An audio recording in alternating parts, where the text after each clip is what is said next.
আজকে আমি ফাইনালি আপনাদের সাথে আমার নিজের রান্নার ভিডিও শেয়ার করব। নরমালি তো আমি সবসময় আম্মু রান্নাবান্নাই শেয়ার করি।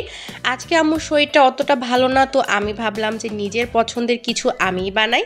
তো আজকে হচ্ছে আমি পোলাও রান্না করব আর আলু ভাজা করব। বাকি তরকারি রান্না করাই আছে, সো আমার অত বেশি ঝামেলা করতে হবে না। তো আমি হচ্ছে প্রথমে কড়াইয়ের মধ্যে তেল দিয়ে দিলাম, তারপরে পেঁয়াজ দিয়ে দিলাম। আমি এক হাতে হচ্ছে শ্যুট করতেছিলাম আর এক হাতে হচ্ছে আমি রান্না করতেছিলাম, যার কারণে ভিডিওটা অনেক বেশি কাঁপাকাঁপি হয়েছে। আর পেঁয়াজ দেওয়ার সময় আমার না অনেক বেশি ভয়ও লাগতেছিল। তো যাই হোক, পেঁয়াজটা হচ্ছে ব্রাউন হয়ে গেছে। এর মধ্যে হচ্ছে আমি একটু মশলা দিয়ে এরপরে হচ্ছে চালটা দিয়ে দিলাম। আমি আজকে অল্প খুবই অল্প পোলাও রান্না করব, কারণ আমার আম্মুর মুখে একদমই হচ্ছে স্বাদ নেই। আম্মু কিছুই খেতে পারতেছে না, যার জন্য শুধুমাত্র আমার জন্যই পোলাওটা রান্না করব। তো পোলাওটা আমি রাইস কুকারে উঠিয়ে দিয়েছি, বিকজ চুলায় রান্না করলে দেখা যাবে আমি একদম পারফেক্টলি করতে পারবো না। সো রাইস কুকার হচ্ছে বেটার অপশন। আর এখানে হচ্ছে আলু ভাজা করব। আলু ভাজার জন্য আলুটাও কিন্তু আম্মুই আমাকে কেটে দিয়েছে। তো আমি হচ্ছে এখন জাস্ট এটা রান্না করব।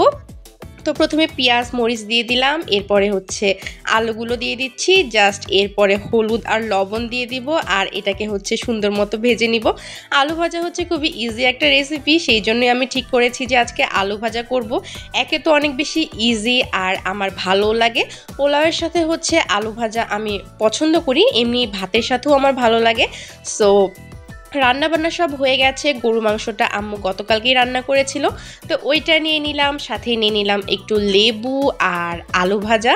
সো নিজের হাতের রান্না কেমন হয়েছে এখন সেটা দেখার পালা। প্রথমেই হচ্ছে লেবু দিয়ে দিচ্ছি, লেবু দিয়ে ভাতটাকে ভালো মতো মাখিয়ে তারপরে আলু ভাজা দিয়ে খাবো। যত রকমের উইয়ার্ড কম্বিনেশন আছে সব কিছুই আমার ভালো লাগে, আমি জানি না কেন। তো এবার আর একটু লেবু দিয়ে দিচ্ছি আর হচ্ছে এবার গরু মাংসটা ট্রাই করব, যদিও এটা আমার রান্না না, তারপরেও আর কি।